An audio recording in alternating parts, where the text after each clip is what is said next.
Et si tout ce qu'on vous avait dit sur la vieillesse et la vie après la mort était faux? Je m'appelle Jean-Pierre. J'ai passé plus de 30 ans dans les casernes de Paris à combattre les flammes. Je suis mort en intervention.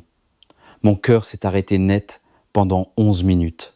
Ce que j'ai vu là-bas, dans ce vide absolu, a pulvérisé toutes mes certitudes.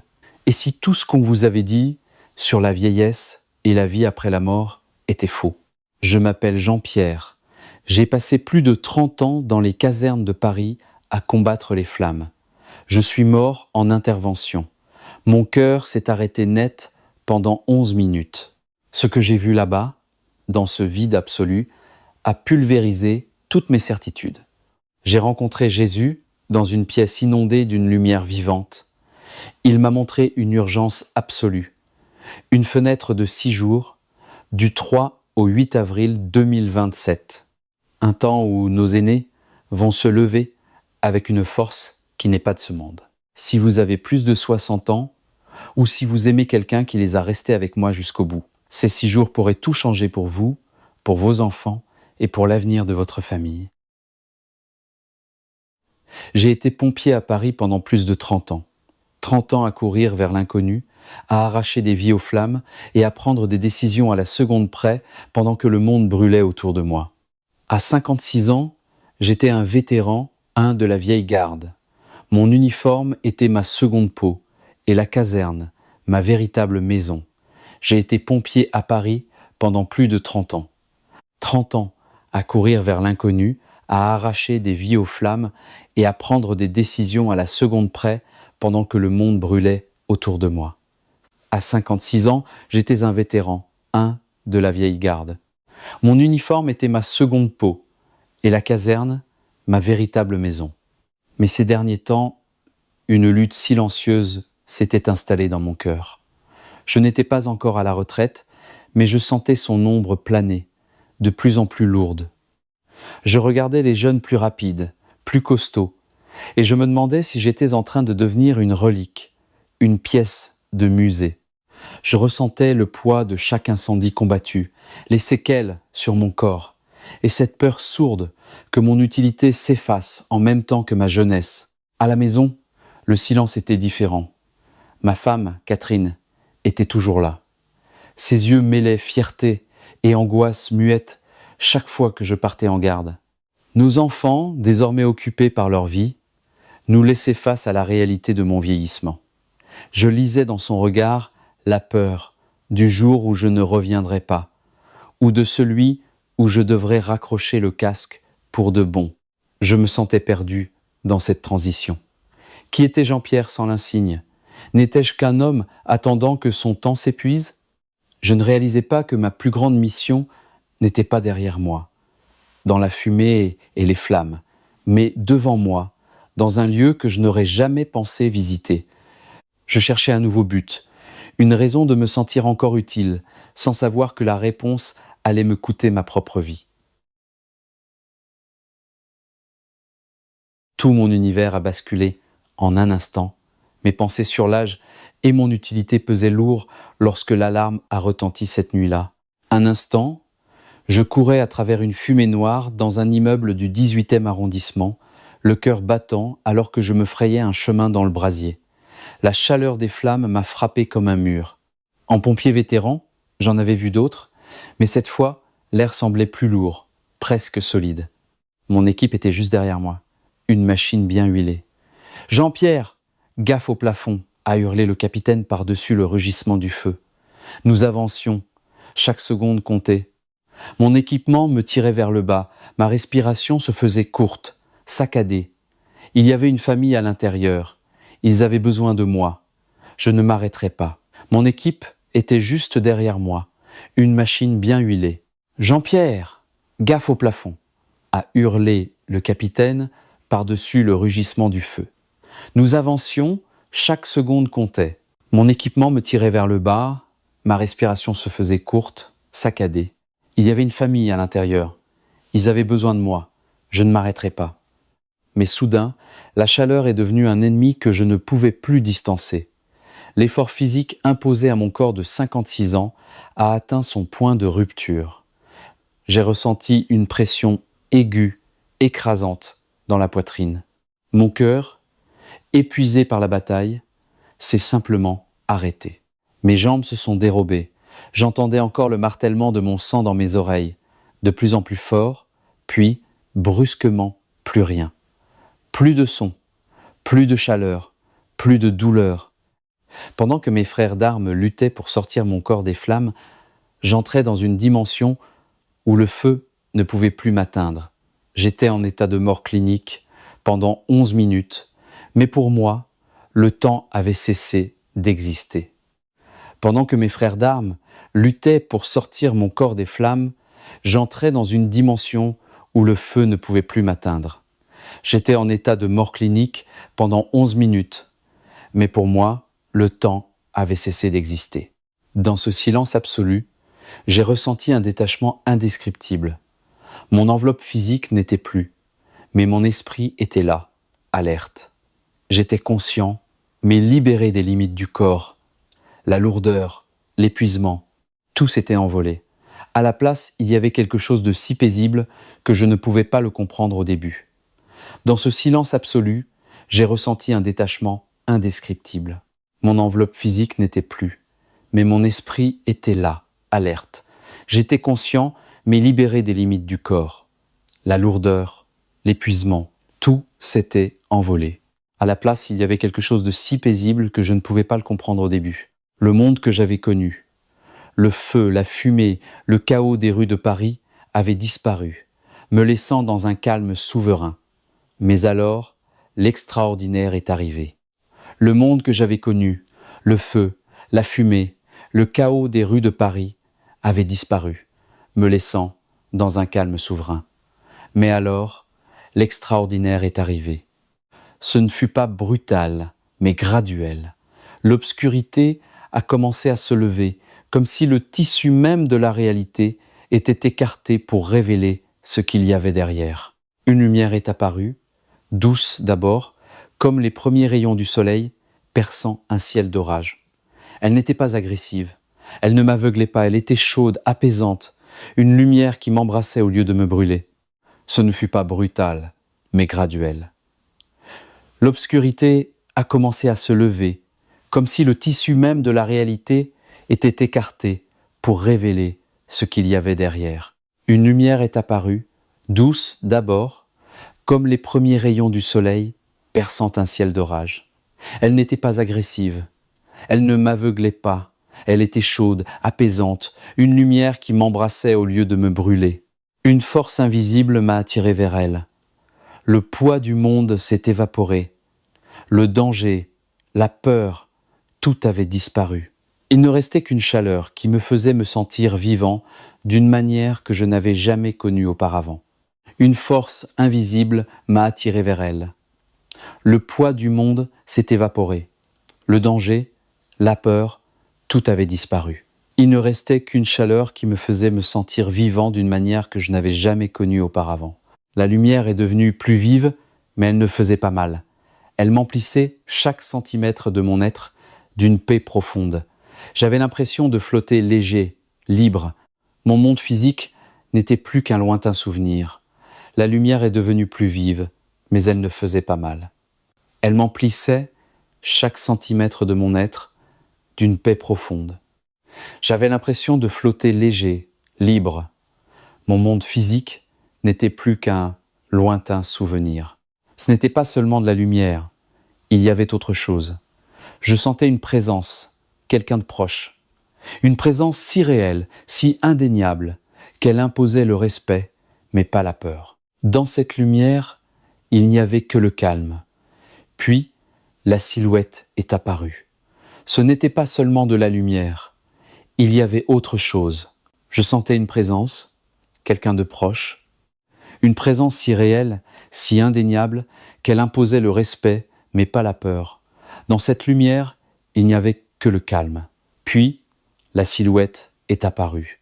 Ce n'était pas soudain, mais à mesure que la clarté changeait, je l'ai vue marchant vers moi à travers la lumière. Sa silhouette, haute et rayonnante, imposait une présence douce mais infinie. Je n'avais pas besoin de voir son visage pour savoir qui c'était. Je l'ai reconnu immédiatement, non par son apparence, mais par une certitude profonde. Jésus, à cet instant, j'ai su. Je n'avais pas besoin de demander. Il était la raison de ma présence ici.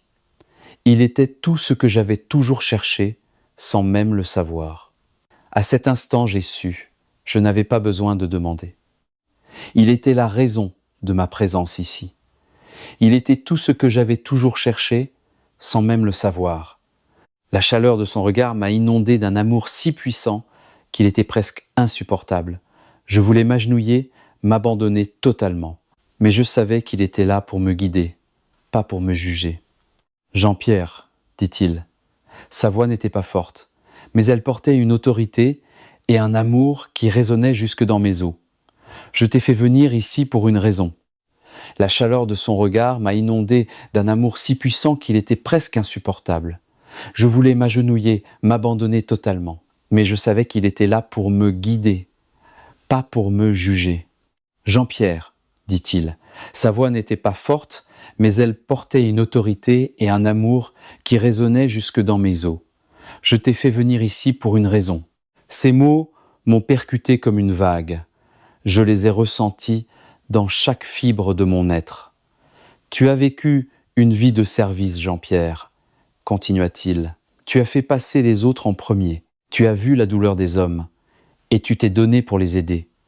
Maintenant, c'est toi que j'ai choisi. » Ces mots m'ont percuté comme une vague. Je les ai ressentis dans chaque fibre de mon être. « Tu as vécu une vie de service, Jean-Pierre, continua-t-il. Tu as fait passer les autres en premier. Tu as vu la douleur des hommes et tu t'es donné pour les aider.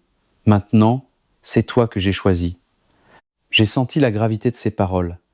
J'avais toujours cru que mon but était de sauver les corps physiques, de foncer dans le danger pour en sortir les gens. Mais là, Jésus me révélait quelque chose de bien plus vaste. « Jean-Pierre, tu es ici pour aider les anciens, ceux qui ont été oubliés. Ils mèneront le réveil qui vient, et c'est toi qui les guideras. » J'ai senti la gravité de ces paroles. J'avais toujours cru que mon but était de sauver les corps physiques, de foncer dans le danger pour en sortir les gens. Mais là, Jésus me révélait quelque chose de bien plus vaste. « Jean-Pierre, tu es ici pour aider les anciens, ceux qui ont été oubliés. Ils mèneront le réveil qui vient, et c'est toi qui les guideras. » Pendant qu'il parlait, la lumière changea, et je vis une vision de 2027. Le soleil et les étoiles s'alignaient de manière inexplicable. Jésus désigna une fenêtre de 6 jours, du 3 au 8 avril. Il murmura « C'est la saison de la tempête d'argent. Durant ces 6 jours, les prières des aînés perceront le voile. Je répandrai mon esprit sur les fatigués, et leur fragilité physique sera remplacée par un feu divin. C'est la fenêtre de leur éveil. » Ces mots m'ont frappé avec la force de la vérité. Les personnes âgées, ceux que la société avait mis de côté comme faibles ou inutiles, c'est eux qui allaient diriger. « Tu les guideras, dit-il. À travers toi, ils verront leur force. À travers toi, ils se lèveront. » Ces mots m'ont frappé avec la force de la vérité. Les personnes âgées, ceux que la société avait mis de côté comme faibles ou inutiles, c'est eux qui allaient diriger. « Tu les guideras, dit-il. À travers toi, ils verront leur force. À travers toi, ils se lèveront. » C'était une mission que je n'aurais jamais pu imaginer. Les oubliés du monde allaient devenir la force centrale d'un réveil pour lequel le monde n'était absolument pas préparé. C'était une mission que je n'aurais jamais pu imaginer. Les oubliés du monde allaient devenir la force centrale d'un réveil pour lequel le monde n'était absolument pas préparé. Alors que ces paroles s'ancraient dans mon âme, j'ai compris que ce n'était que le début. Toute ma vie m'avait préparé à cet instant. J'avais vu le feu, mais maintenant je voyais la lumière. Je n'étais plus un pompier de Paris, plus un père, plus un époux. J'étais simplement une âme au bord de l'éternité, attendant la suite. Alors que ces paroles s'ancraient dans mon âme, j'ai compris que ce n'était que le début. Toute ma vie m'avait préparé à cet instant. J'avais vu le feu, mais maintenant, je voyais la lumière. Je n'étais plus un pompier de Paris, plus un père, plus un époux. J'étais simplement une âme au bord de l'éternité, attendant la suite. 3. La rencontre divine, le briefing. 3. La rencontre divine, le briefing.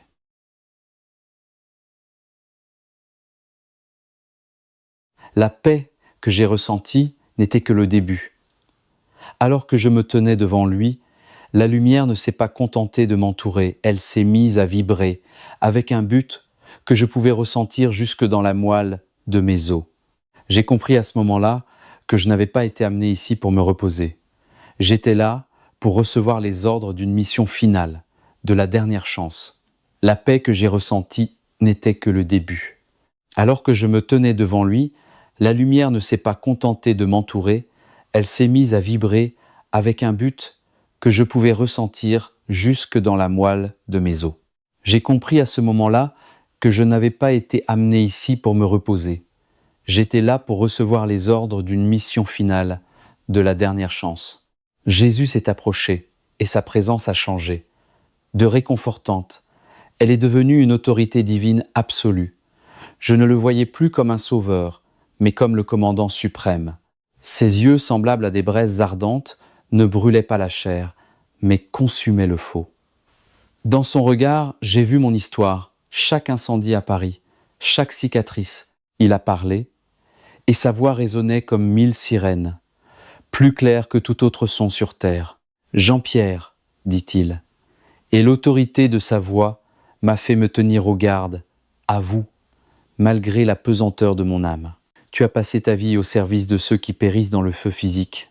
Mais un autre type de brasier approche de ton monde, un feu de chaos que les jeunes ne sont pas équipés pour combattre. Je t'ai fait venir ici pour te montrer le plan de sauvetage. Jean-Pierre, dit-il, et l'autorité de sa voix m'a fait me tenir aux gardes, à vous, malgré l'apesanteur de mon âme. Tu as passé ta vie au service de ceux qui périssent dans le feu physique. Mais un autre type de brasier approche de ton monde, un feu de chaos que les jeunes ne sont pas équipés pour combattre. Je t'ai fait venir ici pour te montrer le plan de sauvetage. Il a levé la main et la lumière autour de nous s'est transformée en une vaste carte céleste du cosmos. J'ai vu la Terre tourner, mais elle semblait différente. Elle était recouverte d'un épais brouillard gris de vacarme. J'ai vu les jeunes générations s'agiter frénétiquement, les yeux rivés sur des écrans brillants, les oreilles pleines d'un hurlement numérique constant qui étouffait le divin. Il a levé la main et la lumière autour de nous s'est transformée en une vaste carte céleste du cosmos. J'ai vu la Terre tourner, mais elle semblait différente, elle était recouverte d'un épais brouillard gris de vacarme. J'ai vu les jeunes générations s'agiter frénétiquement, les yeux rivés sur des écrans brillants, les oreilles pleines d'un hurlement numérique constant qui étouffait le divin. Le monde est devenu trop bruyant pour que les jeunes m'entendent, continua-t-il, sa voix teintée d'une tristesse infinie. Il se noie dans la vanité et les murmures numériques. Mais j'ai une arme secrète. J'ai mes vétérans. Il a pointé un moment précis dans le futur, un alignement d'étoiles si rare qu'il ne se produit qu'une fois par ère. Les dates se sont gravées dans mon esprit, du 3 au 8 avril 2027. Durant ces 6 jours, expliqua-t-il, une fenêtre céleste s'ouvrira. Le voile entre mon royaume et ton monde deviendra aussi fin que du verre. J'appelle cela la saison de la tempête d'argent. Seigneur, pourquoi les anciens, ai-je demandé, le cœur battant, avec une urgence que je n'avais pas ressentie depuis ma toute première alerte. Nous sommes ceux que le monde définit, ceux qu'on place dans des maisons de retraite et qu'on oublie. Il a souri, comme un général, avec un atout caché. Jean-Pierre, dans un immeuble qui s'effondre, on n'envoie pas des débutants distraits par la fumée. On envoie les vétérans qui savent comment la structure respire. Ceux avec l'endurance des décennies. Les anciens, ceux aux cheveux d'argent, ont la tranquillité nécessaire pour capter ma fréquence. Pendant que le monde sera perdu dans le chaos, mes seigneurs seront les seuls à entendre l'appel. La vision a changé. J'ai vu des EHPAD, des chambres silencieuses et des résidences seniors à travers toute la France. J'ai vu des hommes et des femmes de 70, 80 ans se redresser soudainement dans leur lit durant ces 6 jours d'avril 2027. J'ai vu un feu d'argent descendre des cieux, embrasant leurs esprits. Leur corps physique était frêle, mais leurs esprits devenaient des géants. La vision a changé. J'ai vu des EHPAD, des chambres silencieuses et des résidences seniors à travers toute la France. J'ai vu des hommes et des femmes de 70, 80 ans se redresser soudainement dans leur lit durant ces 6 jours d'avril 2027. J'ai vu un feu d'argent descendre des cieux, embrasant leurs esprits. Leur corps physique était frêle, mais leurs esprits devenaient des géants. Dans cette fenêtre, m'a dit Jésus, je répandrai une double portion de mon esprit sur la génération dorée. Ils ne seront pas ceux qu'on sauve, ils seront ceux qui dirigent le sauvetage. Leurs prières seront les ancres qui maintiendront le monde stable quand les tempêtes finales commenceront. Leur sagesse sera la seule lumière restante quand le monde numérique s'éteindra.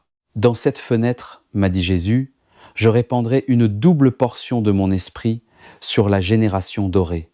Ils ne seront pas ceux qu'on sauve, ils seront ceux qui dirigent le sauvetage. Leurs prières seront les ancres qui maintiendront le monde stable quand les tempêtes finales commenceront. Leur sagesse sera la seule lumière restante quand le monde numérique s'éteindra. Il a plongé son regard dans mon âme, me confiant une mission divine. Tu étais pompier, Jean-Pierre, tu sauvais des corps. Maintenant, tu dois sauver l'esprit de mes guerriers. Retourne dire aux anciens que leur retraite est terminée. Leur mission commence le 3 avril 2027. Ils ne sont pas des reliques, mais mon unité d'élite. Dis-leur de se réveiller. La tempête d'argent arrive et ils doivent être prêts à ouvrir la voie. Pendant qu'ils parlaient, j'ai ressenti une décharge d'énergie semblable à un backdraft de feu sacré. Ce n'était pas juste un message, c'était une mobilisation. Je comprenais maintenant pourquoi j'avais dû mourir pendant 11 minutes. Je n'étais pas juste un survivant. J'étais un messager envoyé du front pour dire aux vétérans du monde que le commandant les appelle en première ligne une dernière fois. J'ai ouvert les yeux lentement.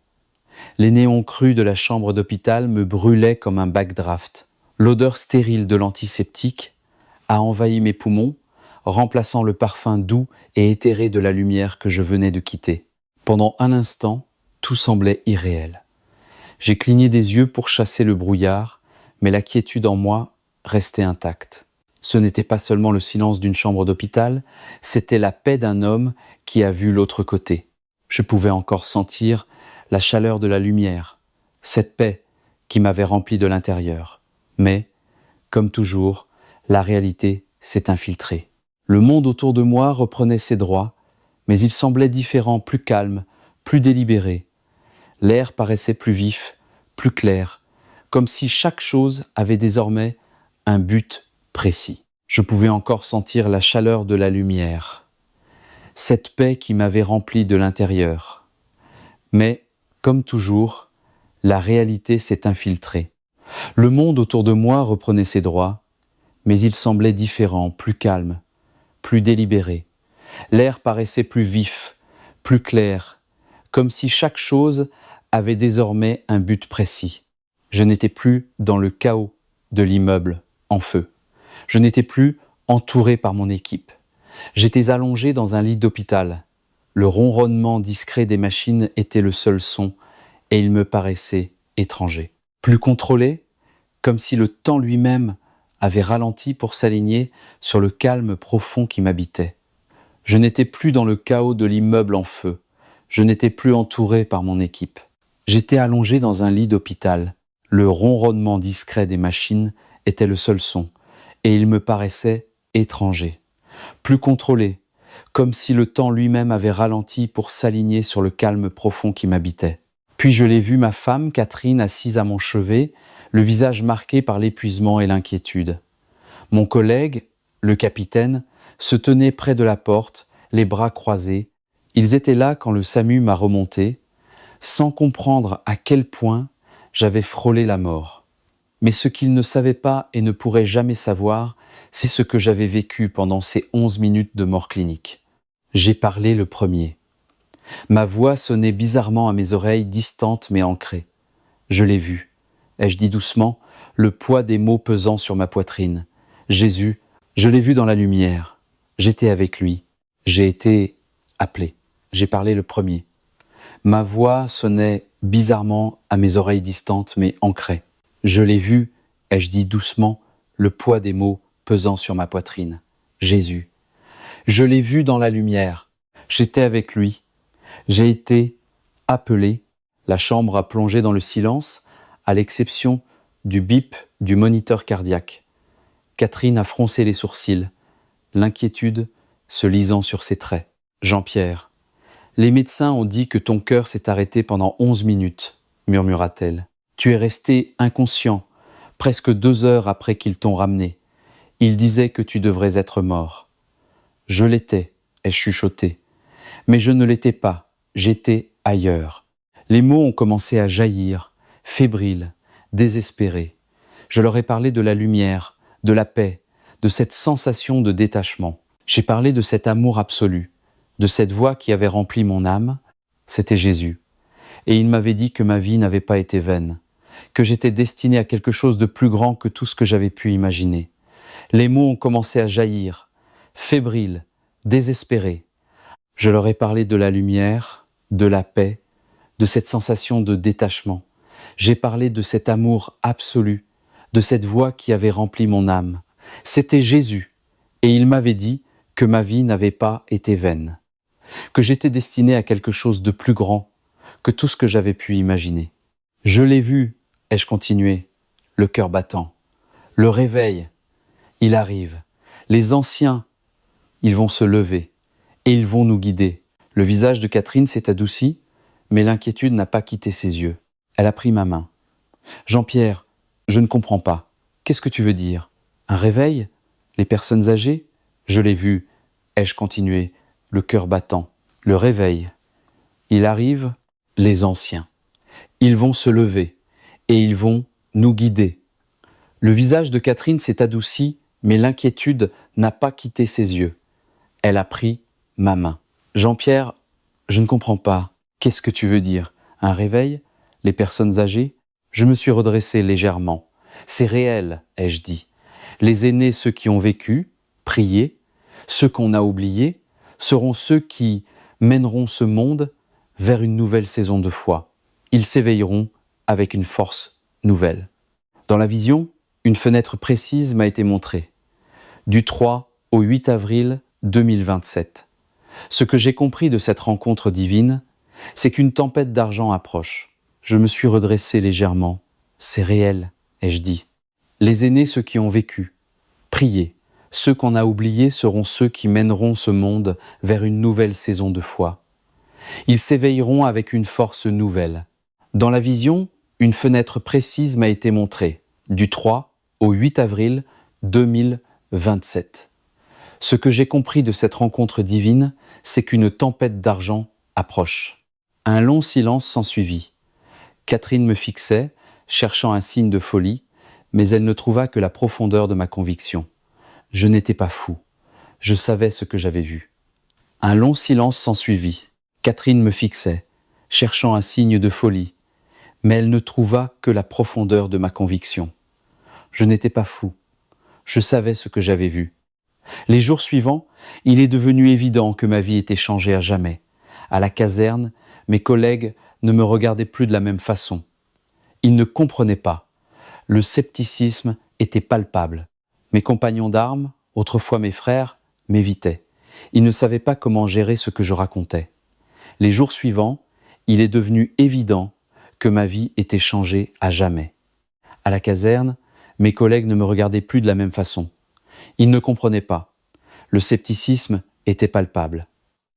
Mes compagnons d'armes, autrefois mes frères, m'évitaient. Ils ne savaient pas comment gérer ce que je racontais. Puis vint l'entretien avec le chef de corps. Le capitaine était là aussi, le visage tendu. « Jean-Pierre, » commença le chef d'un ton ferme, « on a reçu des retours inquiétants. Sur ton comportement, certains disent que tu agis bizarrement. » Puis vint l'entretien avec le chef de corps. Le capitaine était là aussi, le visage tendu. « Jean-Pierre, » commença le chef d'un ton ferme, « On a reçu des que retours inquiétants sur ton comportement.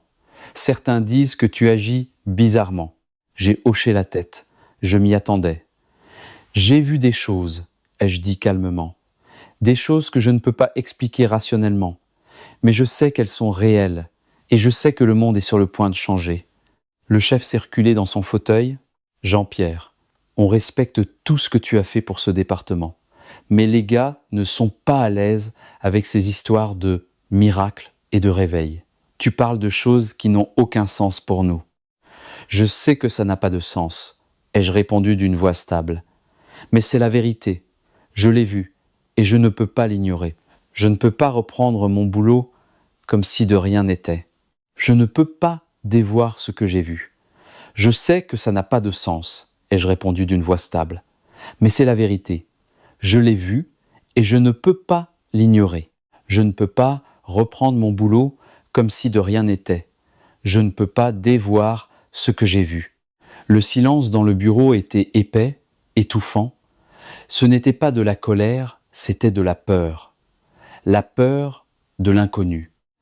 À ce moment-là, j'ai réalisé que je ne faisais pas seulement face à l'incrédulité de mes collègues, mais à l'inconfort d'être appelé à quelque chose qui dépassait totalement leur entendement. Le silence dans le bureau était épais, étouffant. Ce n'était pas de la colère, c'était de la peur de l'inconnu. À ce moment-là, j'ai réalisé que je ne faisais pas seulement face à l'incrédulité de mes collègues, mais à l'inconfort d'être appelé à quelque chose qui dépassait totalement leur entendement.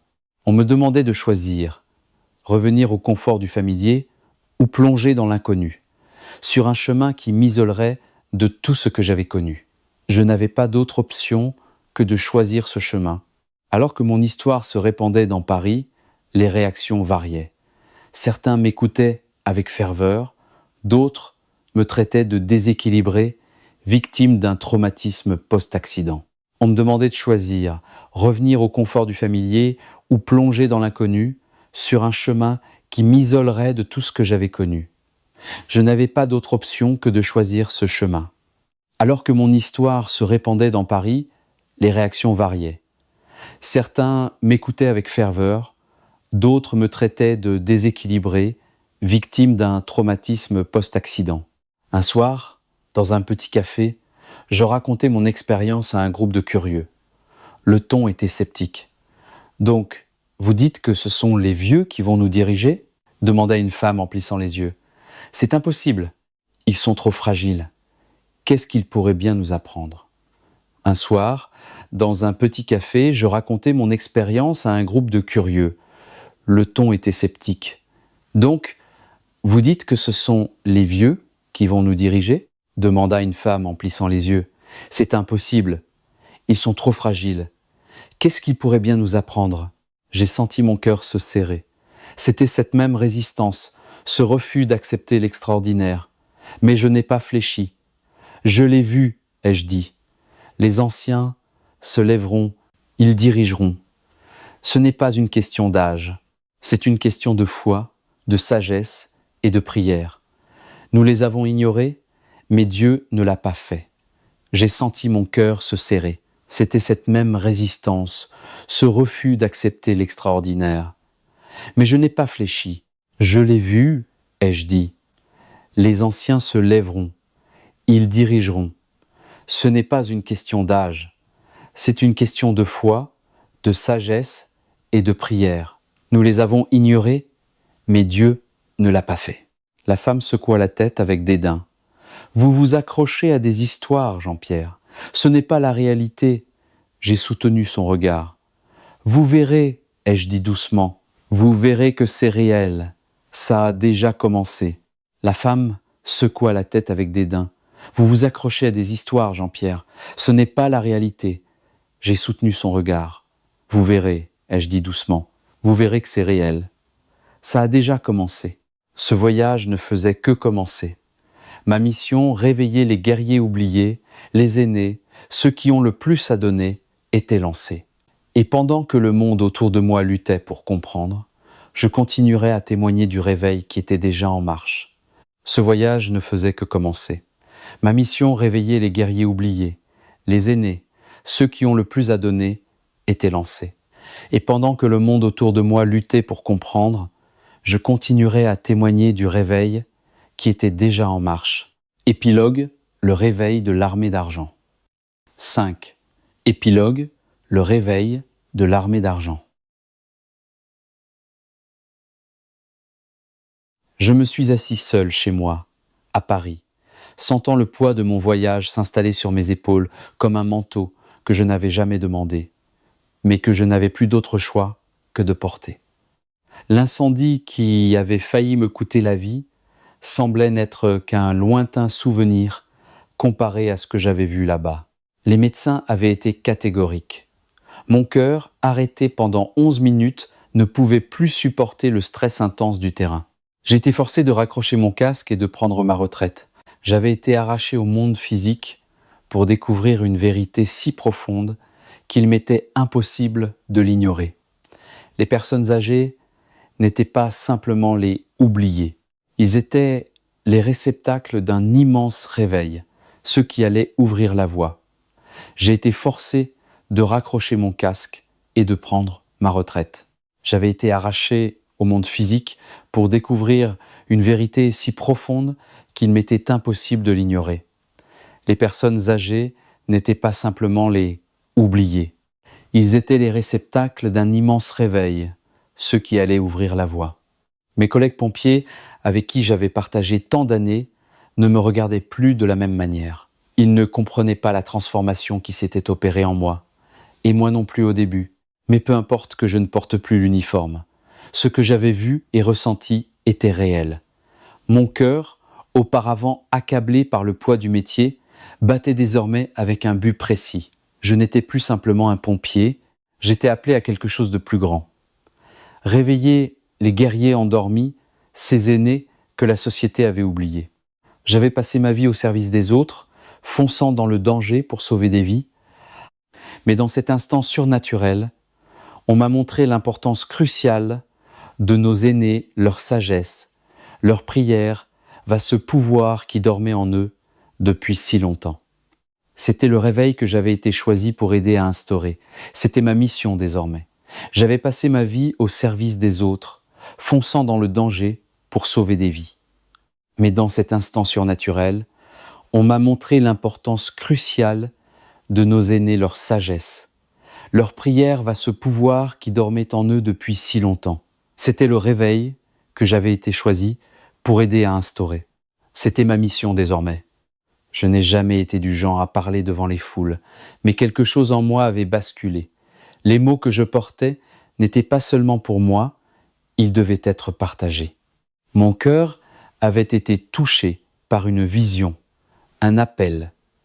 Et il était temps de partager cette vision avec les autres, quel qu'en soit le prix. Je n'ai jamais été du genre à parler devant les foules, mais quelque chose en moi avait basculé. Les mots que je portais n'étaient pas seulement pour moi, ils devaient être partagés. Mon cœur avait été touché par une vision, un appel. Et il était temps de partager cette vision avec les autres, quel qu'en soit le prix. Je me suis adressé à un petit groupe, avec des aînés et des plus jeunes, tous captivés par l'urgence de ma voix. Mon message était clair, ma conviction solide. Votre âge ne vous exclut pas de la grandeur, ai-je commencé, la voix ferme, pleine de détermination. En réalité, ce sont vos années d'expérience, vos prières, vos sacrifices qui font de vous les leaders dont ce monde a besoin. Les aînés ne sont pas faibles, ils ne doivent pas être oubliés, ce sont des guerriers, et c'est eux qui mèneront ce réveil. J'ai marqué une pause, laissant mes paroles s'imprégner dans l'assistance. La pièce était silencieuse. Je pouvais le voir, la reconnaissance dans leurs yeux. On les avait écartés pendant si longtemps, on leur avait dit que leur temps était passé. Mais maintenant, ils entendaient autre chose. On leur disait que leur heure était venue non pas pour se reposer, mais pour se lever. J'ai marqué une pause, laissant mes paroles s'imprégner dans l'assistance. La pièce était silencieuse. Je pouvais le voir, la reconnaissance dans leurs yeux. On les avait écartés pendant si longtemps. On leur avait dit que leur temps était passé. Mais maintenant, ils entendaient autre chose. On leur disait que leur heure était venue non pas pour se reposer, mais pour se lever. Le monde a besoin de vous, ai-je continué, ma voix gagnant en puissance, le feu dans mes yeux devenu indéniable. Vous vous êtes préparé pour ce moment toute votre vie.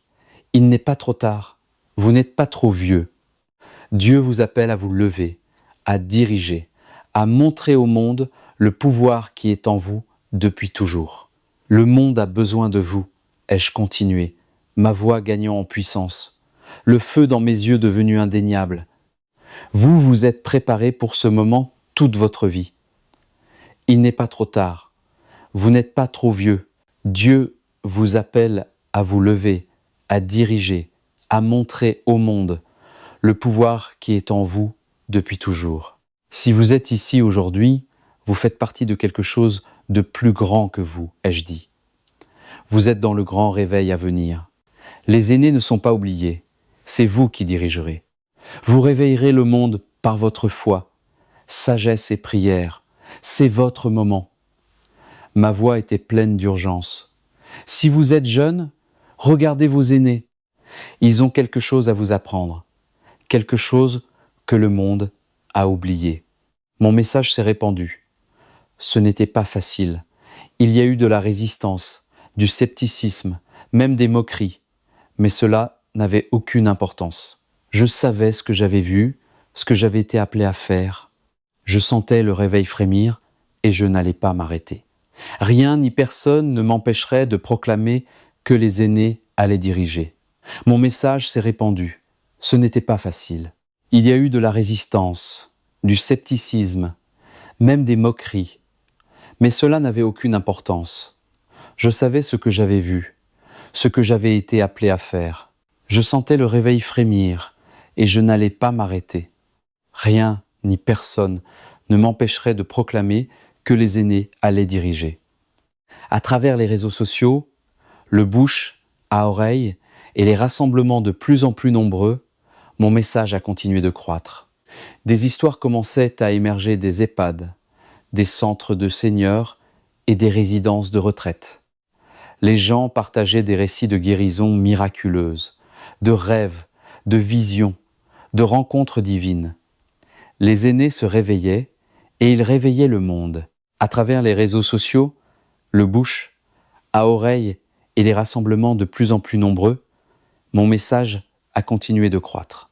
Des histoires commençaient à émerger des EHPAD, des centres de seniors et des résidences de retraite. Les gens partageaient des récits de guérison miraculeuses, de rêves, de visions, de rencontres divines.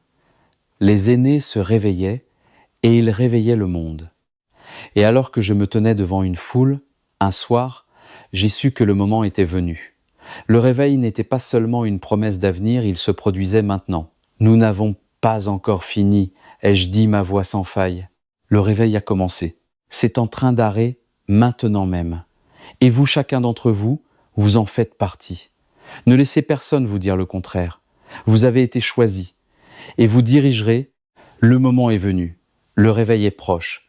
Si vous croyez que les aînés détiennent le pouvoir de guider ce monde vers un plus grand dessein, écrivez « Je suis éveillé » dans les commentaires. Faites savoir au monde que vous êtes prêts pour ce réveil.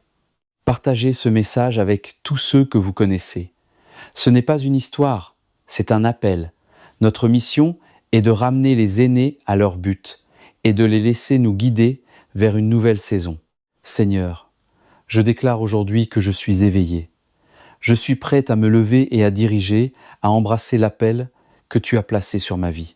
Je proclame la guérison, la force et le but sur ceux qui se sentent oubliés. Je lis toutes les forces qui cherchent à stopper ce réveil et je déclare que ta puissance se manifestera à travers les aînés, provoquant l'éveil des nations.